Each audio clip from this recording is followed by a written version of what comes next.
L'annonce de la reprise du dialogue politique par les partis politiques de l'opposition suscite de plus en plus de réactions. Les membres du GPS, Génération Z Peuple Solidaire, ne sont pas restés en marge de cet épisode, comme rapporté par le confrère de Soir Info. Suite à l'arrestation de El Hadj Mamadou Traoré, le président du Congrès national des Soroïstes, CNDS, Hugues Lego a remis en cause le processus de réconciliation par le dialogue qui a été annoncé par les autorités politiques ivoiriennes.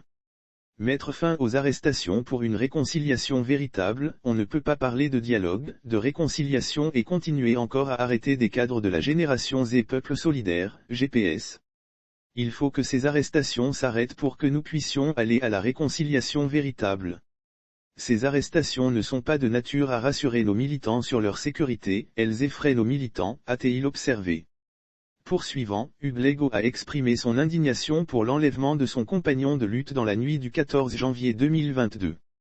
Nous avons appris l'arrestation de El Hadj Traoré Mamadou, un des conseillers du président Guillaume Kidje Bafori Soro. Cette énième arrestation nous a choqués, a décrié le président du CNDS. Condamnation par conséquent, il a fermement condamné cette action qui, selon lui, est une obstruction à la liberté de l'opinion publique.